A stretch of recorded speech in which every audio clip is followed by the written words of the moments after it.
Welcome to Inspire and Move, the show that inspires you to create, connect, and grow.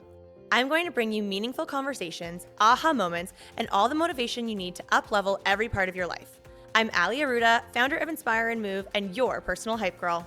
I've gone from fashion school to celebrity stylist to corporate marketing to brick-and-mortar entrepreneurship with my husband, each time learning incredible lessons how to pivot, reimagine, and implement the steps to become successful. I'm passionate about inspiring others to live their best life, a life of joy. We have the power to design a life that we love, because life is too short not to. The best part is that you weren't meant to do this alone. If you feel like you are meant for more, let me ride shotgun with you, and together, let's get you to where you want to go. Hello, everyone. Welcome back to the podcast. I am your host, Ali Aruda, and I am so pumped to be here with one of my friends who we have talked about doing this for such a long time. So everyone, please give a warm welcome to my friend, Victoria Marshman of Mave and Chez. Woo! And she's one half of the brand. Yes. We're missing in action your other half, Dani. Yes, she's here always in spirit. In spirit, yes. We have her slippers here. Yes, in front probably. Of her. It's probably she's worn those probably. Yeah, perfect. I am so excited to have you here because I was just saying before we hit record that I have loved following the success of this brand, of this company, but also don't know a lot of the details in between. So I am pumped for today's interview because I can just nerd out on all things you, your business, these amazing slippers that I am now wearing and I am obsessed with. And I feel like they really complete my outfit. For anyone listening, they are leopard print. And for anyone watching, you can see them. So you're welcome. But welcome to the show. Thank you, Ali. So Long happy- overdue, and I'm stoked to be here. I'm stoked to have you. Yeah.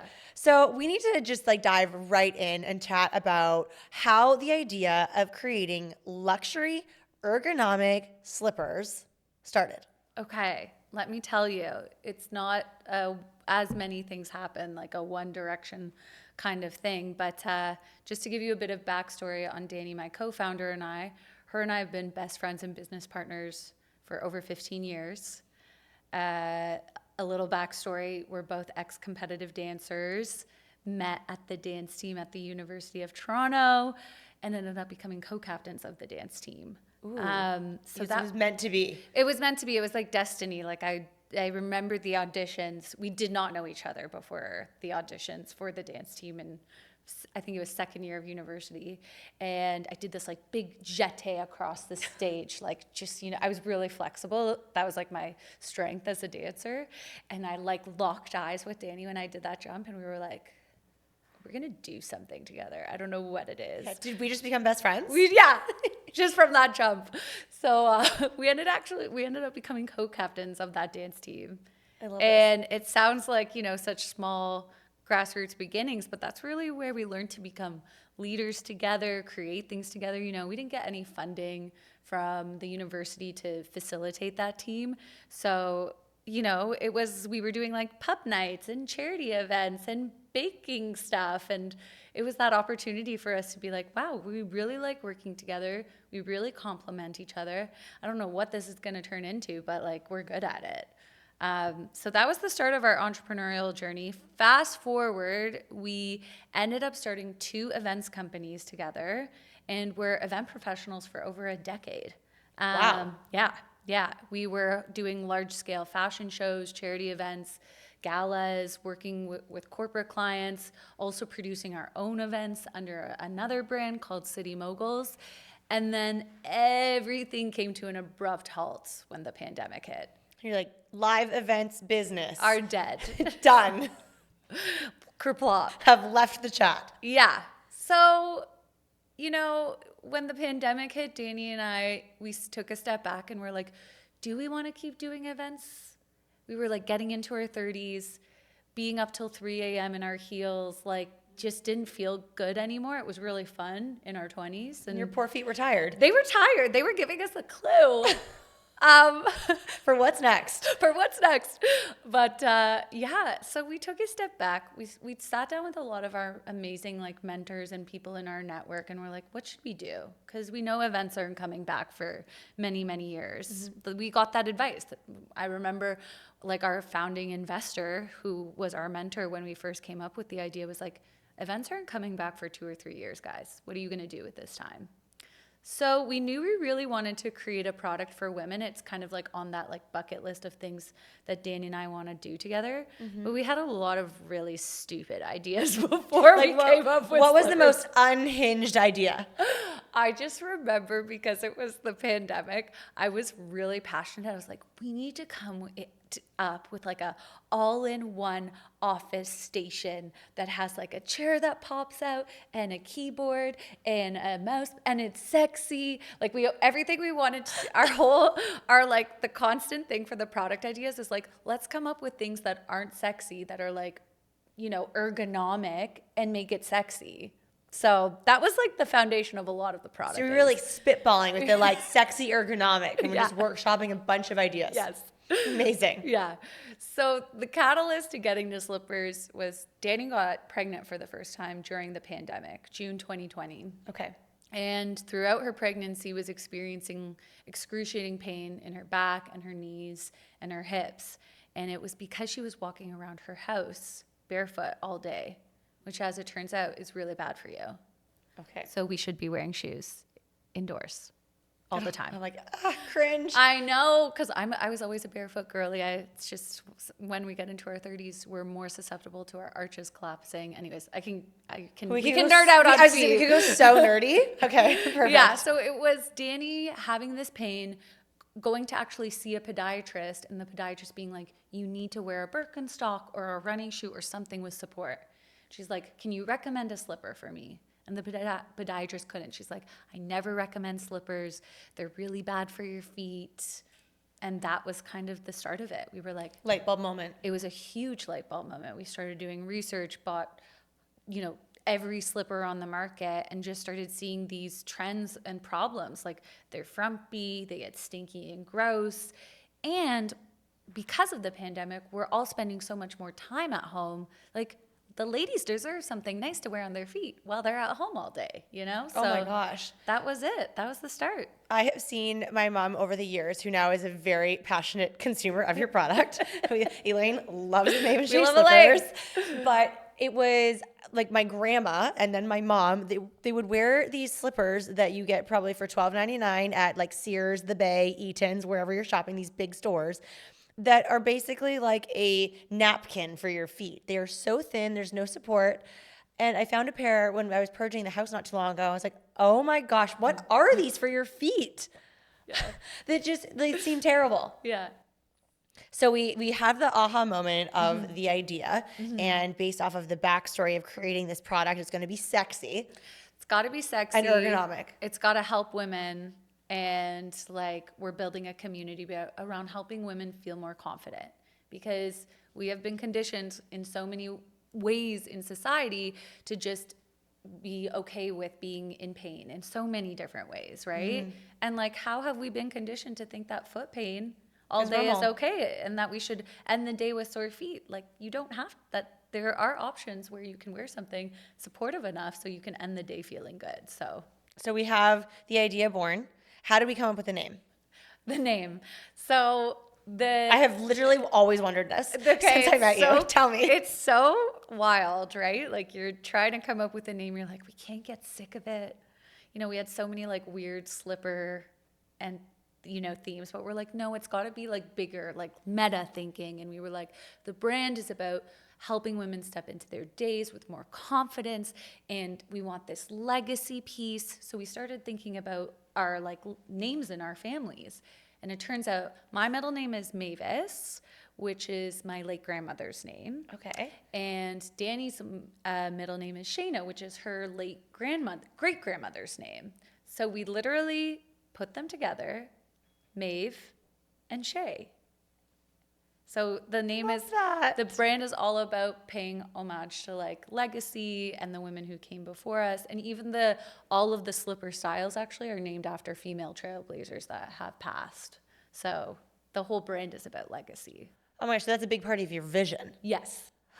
Oh, I love this. Oh my gosh, I'm so excited that I have wondered this for so long, and now it is here on the podcast and on YouTube that I got to learn the backstory behind it. Yeah. And I knew there was something around the names of the slippers, but not knowing or understanding the what and the why. Yeah.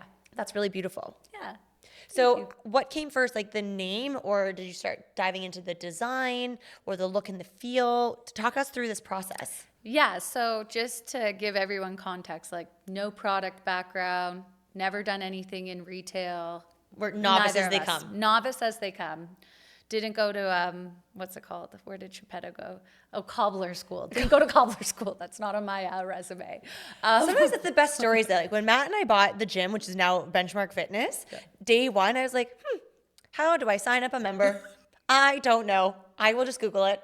And you just teach yourself. I know. It's like I know. entrepreneurship one step at a time.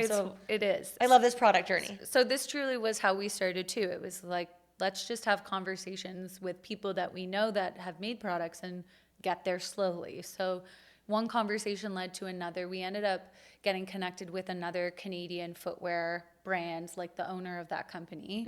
And he said, you need a footwear technician. Like you need somebody who specializes in making shoes. They're called shoeroos. And we're like, okay, we got to find a shoeroo. So, Shoeroo, like a shoe guru? yes. But a shoeroo. Yes. Yes. New favorite word of the day. Yes. So we had in our mind, like we had the napkin idea of what the slipper would include, all the features, how it would kind of look, but we needed the shoeroo to help us bring it to life, to get us to that like prototype stage and drawing. So we got introduced to agencies. A lot of them like laughed hysterically at us. They're like, you have no experience and you want to make a shoe? Like, good luck. Like a Yes. lot of, 9 out of 10 people that we were reaching out to were giving us that answer. Finally, we ended up finding our, shoeroo. His name's Rob. He's been with us literally since day one. And he believed in us and was like, I think you're onto something. I have never seen this before. And he's specialized in comfort shoes. So he really understands what it takes to make a comfortable shoe. So he was really the key to us unlocking how to actually make a product. And so when you had your napkin ideas of like what it had to include, what was on that list? So the big things for us were, the biggest problems we had was how stinky slippers got. So I can even show you, like with our slipper, we wanted to create an insole that was removable and washable because everything on the market is usually just a cheap piece of foam that's not washable, so holds a lot of odor. And after a couple of months, you end up having to wash your slippers, which ruins them, or throw them out. So having a ergonomic washable insole with ladies, it's the arch support. I'm looking at you. Yeah. This is what you need in your life. Because like I said, women, our arches collapse over time and can cause a whole slew of problems if we don't have arch support. It's like eye cream. You need the arch support every day. Love that. So that was important to us. Rubber bottoms was important to us because we wanted to create that, like, I always have cold feet. I'm like, I want to wear my slippers everywhere. Why just the house? Yeah. I want a pair for outdoors too that aren't Uggs.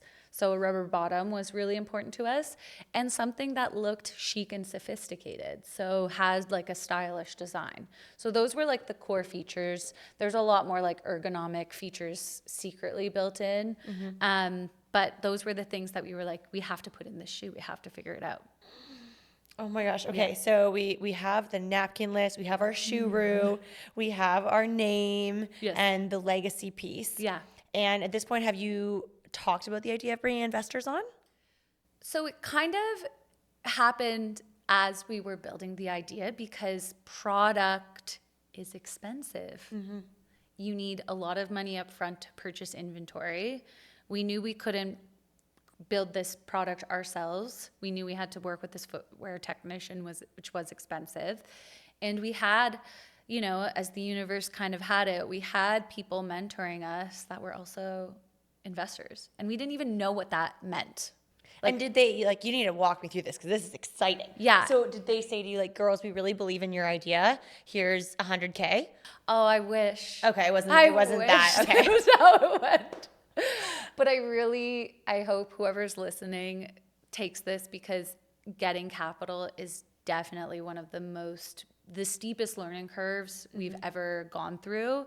And I think a skill that's just incredibly valuable to learn how to raise money, especially since only 2.9% of venture capital actually goes to women. take that Ooh. in for a sec. Yeah. It's still, so it's, the odds are always against us, but incredibly difficult in venture capital. So we just knew once we started putting all the pieces together that we're like, we can't bootstrap this business. Like we had bootstrapped our other two events businesses. We were like, we can't do this alone. We need capital. So it was our mentors kind of being like, this is how you approach investors. You need a pitch deck. You need strong financials. You need a good lawyer. You need to invest in all of these things first, even before you start going out in the world. And there's a lot of ways you can raise money. You can raise money from people called angel investors. These are usually high net worth individuals that want to invest in like the next generation of founders.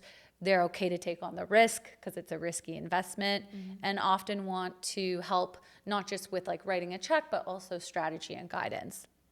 And then there's venture capital, which is a little bit like more intense because now you're working with a huge firm and there's like a fund, and behind that fund is hundreds of investors. So it's like, it's a bigger deal. Right. And then there's other ways of investing money, which I can talk about because we've used all of them. Yes. Talk about everything, because this is something that we've never raised money for Yes. our entrepreneurial ventures. We talked about it for sort of like what our next moves are. Yeah. But it's very intimidating. Did you feel intimidated, nervous, scared? Terrified. Okay, all of the above. I also, like, if I'm being completely honest with you, I think I had a lot of work to do with my money mindset. I had a lot of scarcity mindset from a childhood that was plagued with like no money. You know, my parents went bankrupt when I was 12 years old. I almost didn't end up dancing. Like I had a lot of fear around asking for money because I had my own shtick with money mindset. So Interesting. So, underlying all of this starting to raise money was also me investing in a coach and doing a lot of internal work, personal growth work on shifting my mindset to that abundance mindset, which I'm still working on. But it's a big, big, big thing. If you're going to go out and ask for money from investors, you sure as hell have to have like a really strong money mindset about your worth and your company's worth and what you're capable of doing. And so did you start that at the same time? Yeah, funnily enough, around the same time. Good for you. Yeah. Because I would imagine that you're probably not the first person to experience that, but good for you for taking the action, like recognizing it and taking the action to know that, all right, if we're going to do this together to build this company and produce this amazing product, but I know there's a gap here and something that I need to work on from a personal development standpoint. Good for you for recognizing it, taking that action, hiring that coach, reading the books. Yeah. I think it's like, you look back, it wasn't that like succinct and timely, but it's funny, around the time that we started raising money was the time I started investing in a coach. So. Had you invested in companies yourself previously? No. Okay. No. So they were like fully green. Fully green. I didn't even know any terms. Like I remember the first step for us was, yes, our mentor ended up becoming our first investor. Amazing. So that was amazing. And then we had this network of entrepreneurs and community that we had built through our previous ventures. So those were the people that we approached first. And we, back then, now I look at our investor pitch deck and I'm like, damn, that is a piece of artwork. But it's taken like hundreds of iterations. I remember our first pitch deck that we had like 3 slides. And we were like, great, invest in us. Yes. I promise we'll make you money one day. But the first people we approached gave us that like radical feedback. Like, okay, girls, we love you, but this is what you need to, like, you need more than 3 slides. You need to outline the problems, the solutions, the market opportunity, your financials, what are your projections for the next 5 years? There's like a real formula to how you pitch to investors, and there's an expectation of what is included in those pitch decks that we've learned over the years to include. So yeah, you have to go into those meetings being like armed and ready, and they ask a lot of intense questions, and you got to know your numbers. Which sounds terrifying for me. It is. But I'm so inspired about this story. Please go on. Yeah, so we got that first check from our founding investor, and that's the hardest check to get. The first one. The first one. And then once you get that first one, then you can start going to people and being like, well, so-and-so invested. And they're like, oh, I know so-and-so. Like there's like a follow-on that happens. Or so like a flex? I think so. Ooh, okay. And the Canadian entrepreneurship community is really spectacular. Now that I'm kind of through on the other side of raising the money, I see how supportive people are. And even if they're not willing to invest, they'll open doors for you if you ask for them. And so, originally when we first started, we had built projections, and we said, okay, in order to just get to market, that like go to market, like get to the market, we knew we had to raise about $350K. Okay. So we were like, okay. That feels doable? Yeah, we were like, we can do it. We ended up raising $750K. Amazing. But this is something I want to talk about, is we as women often undervalue ourselves. We often don't budget accurately as well. We actually ended up needing double what we needed. So we thought it was going to be 350. We actually needed 700 to get to market. So, we ended up having to do double the work, which was hard. Double work, double the dollars. Yeah. Wow. Yes. And what was this like? Talk to us through it from a timeline standpoint. Is this like 3 months? Is it a year? This was over the span of a year and a half. Okay. To 2 years. Yeah. And reference point for time, like 20. Yeah. So 22? like summer of 2021 was when we got our first check, and then we raised for about 2 years. And our kind of moment of pre-launch was we launched with a Kickstarter campaign in the fall of 2022. Do you know what a Kickstarter campaign is? Yes. But you know what? For everyone listening, there might be some that don't. So yes, because elaborate on it. Yeah, because a Kickstarter campaign is also another way you can raise money. Mm-hmm. It's just the way you do it is through crowdfunding. So if you have a product, I mentor and coach so many early stage entrepreneurs now. I'm like, if you have a product, do a Kickstarter. If you're creating it from scratch, it's never been done before, you learn so much in the process of launching a Kickstarter. Number one, you put this product on a platform. It doesn't need to be done. You just kind of have to have the prototype done. It allows you to do a lot of things. It allows you to get market validation, because it's not like your website's launched and everything's perfect. Are people going to back your campaign? Are they going to pre-order the campaign? Because how Kickstarter works is you basically pledge to support your product. Yeah. And you have to you set a target of money that you want to raise. And if you don't hit that fundraising goal, then the project doesn't happen. So what was your Kickstarter value? So our fundraising goal was $25K, because that was about the amount we needed to finance our first run of inventory. Mm-hmm. Smart. So I'll never forget this moment. You want to talk about the moments you never forget. Danny and I locked ourselves in a hotel room the night of we were about to launch our Kickstarter campaign. We're like, we need to hit this. We had set this crazy goal. We're like, we're gonna hit 25K in 24 hours. We're gonna do it. We're gonna just crush the goal. Yes. Usually the campaigns are 30 days long. We did not need to do that. 24 hours. I love the ambition. So we locked ourselves in this hotel room for 24 hours. We literally called, emailed, texted every person we knew, and had spent a year building momentum to this campaign. I also want to say we had launched our socials and we're already going to events and markets and pop-ups just with our one prototype. And so they're pre-purchasing? We were actually just getting them to join our email list. Smart. Being like, we're about to launch on Kickstarter. It's going to be huge. If you're one of the first people to join, you get a massive discount. It was all about act fast because it's only 24 hours. Yeah. acting fast, creating that feeling of scarcity. We're only doing a limited drop. We want you to have one of the first pairs. These are going to change your life, just Love this marketing energy. Yeah. I am here for it. yeah, all of the things. So we hit our goal in 24 hours. Yes, you did. Yeah. I was like, how does the story end? Yeah. Okay, Kickstarter, 24 hours, 25K. Hit that goal in 24 hours. And what happens on Kickstarter if you do that is you get featured as like one of their top projects on like the main page of Kickstarter, which is like a big deal in the Kickstarter world.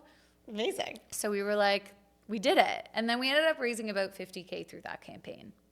So In 48 hours. In 30 days. Oh, 30 days. Okay. Yeah. It's like part two. Part two. Day two. So, that is also another way that entrepreneurs can raise money with low risk. And it's, you're also getting pre-orders, and those people become your early brand adopters. advocates. They still to this day, those people are like our biggest fans. Okay, now did any of those, and maybe I'm jumping the gun here on the story, but did any of those OGs from Kickstarter convert to larger scale investors? It's an interesting question, because one of our strategies was once they got their product, we called every single person that backed our Kickstarter campaign to get their feedback on the product and all of that. And then we started doing research on who some people were. We're like, oh, this person's actually a big deal. Is there an average avatar in the Kickstarter world? Like, are they just like sort of regular people that maybe work as a bank teller and like get paid vacation and benefits, or is it a big sea of entrepreneurs in products, brick and mortar? Yeah, it's a lot of entrepreneurs, but I think the important thing to note for Kickstarter is it's usually on you with your company to build the community around the Kickstarter. So good for you, girls. There are a few people that will come off the native Kickstarter platform and back you. There are a lot of entrepreneurs, a lot of founders that are looking for cool products, but most of the people that backed us were the community that we had built up to that point around Mave and Chez. That's amazing. Okay, so you've called everyone, and now after the 25K, where do we go? Sorry, 50K. 50K. So that was the inflection point for us to be like, it's go time. We have 6 months to finish this product, deliver it to our Kickstarter backers, and like officially launch the brand into the world. So that was around May 2023, just over 2 years ago, that we officially launched Mave and Chez and got like our inventory to the Kickstarter backers, and everything started to come to life. Oh my gosh, this is amazing. Yeah. Well, congratulations on that, first of all. Thank Let's just take a little pause to celebrate that. Thank you. Are you and Dani good at celebrating these milestones? We're getting better. I always love asking that question with entrepreneurs, business owners, founders, because it's so interesting. I think you can be so in the weeds and in the grind that it's really easy to lose sight of the things that you've achieved. Absolutely. And to also make time for, like, this is a whole other thing, but the friendship and like your that personal friendship outside of the business world, which I'm sure with Matt is such a dance. And I think it's so interesting. I love that you bring this up, and I agree. It could be a totally additional episode. Yeah. But we chat about this to say like, okay, should we have just intentional like husband and wife time? But then at the same time, like, but we love talking about our business. And so if that's something that, for you and Dani, that if you love talking about your success, your big vision, do you want to make another product? Like whatever it is that you guys dream up together, if that's something that actually really lights you both up in your friendship, then have space for that. 100%.